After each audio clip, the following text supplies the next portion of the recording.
I really hope we all realize that the Constitution is the highest law of the land. Me, I follow the Bible, then the Constitution. So walang anumang bansa ang inuuna ang international court sa kanilang sariling konstitusyon.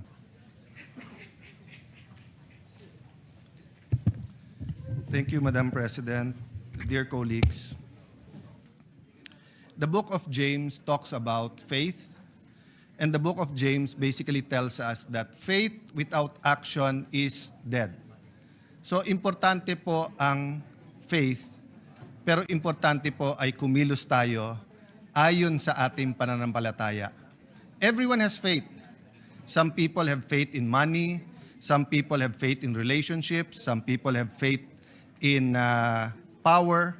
But of course, I'm talking about the faith in God, the faith in our country, and the faith in each other.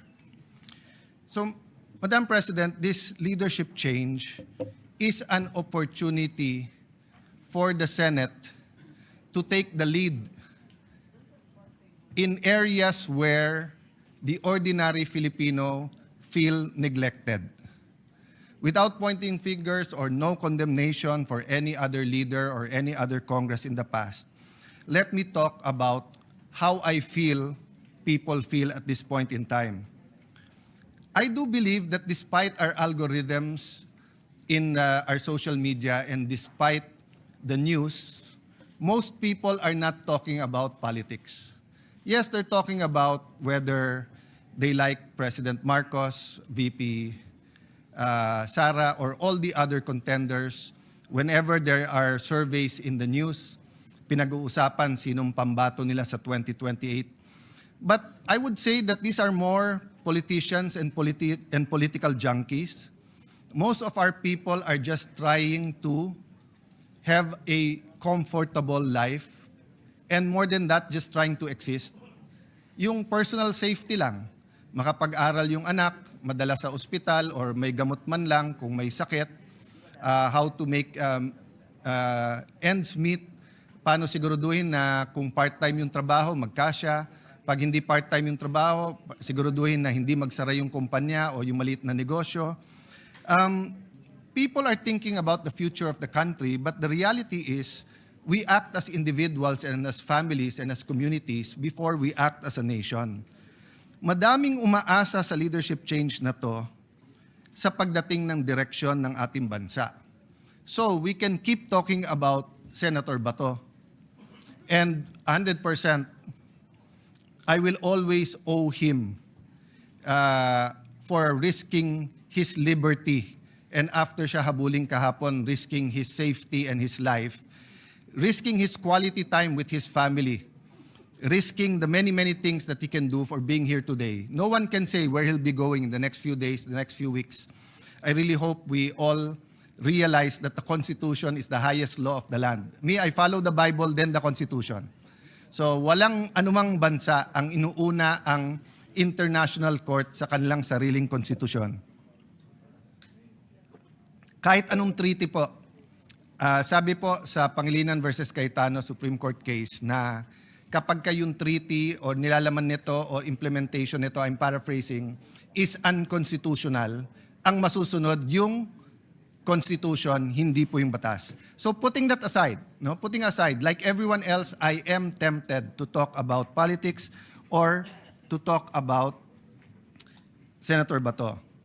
When we talk about corruption, partly it is about politics because the mishandling of the flood control scam, and when I say mishandling, I'm talking in general, whether you talk about the ICC, whether you talk about the whole of government, whether you talk about the DPWH, whether you talk about the Blue Ribbon Committee, even myself, even my participation in any of this investigation or non-participation, nilalahat ko na. We all mishandled it for many reasons. We didn't start with the truth. We didn't start with sino ang most guilty, ano ba talaga ang ghost, ano po ang hindi, etc. But the point is, Mr. President, Madam President, napakalaki ng issue na to in terms of amount and in terms of time and saan na ilagay. To give you a perspective, 50 billion lang ang budget ng DPWH in the last year of President GMA. But I think last year, 2025, kung na-release lahat, I think 2024, lumampas ng 1 trillion sa pesos sa DPWH alone. Pero hindi totoo na lahat ng flood control ay ghost. At hindi totoo na binulsa ang buong 1 trillion pesos or binulsa ang buong 350 billion. Pero yun ang tumatak. And the problem is, any Tom, Dick, and Harry na barangay captain, konsihal, mayor, congressman, even senators, administration, opposition, pag merong kang isang contractor dun sa lugar na yon, nakasama sa listahan, ang target hindi the truth eh. Ang target, dumihan yung kalaban. So, I remember from the start of my career, yung nagsasabi sa akin, pag naglabang kayo sa putikan, lahat kayo mapuputikan. No, you cannot get in the mud to fight someone and then siguro si Bato mukha ni Mr. Clean. But for the rest of us, when we're in the mud, di ba? The reality is madudumihan tayo. And the problem there, the context that I want to say is that during a crisis, we have a global crisis, energy crisis, crisis of inflation, crisis of faith in government, crisis in international law with what the US, Iran and its allies, US and Israel are doing.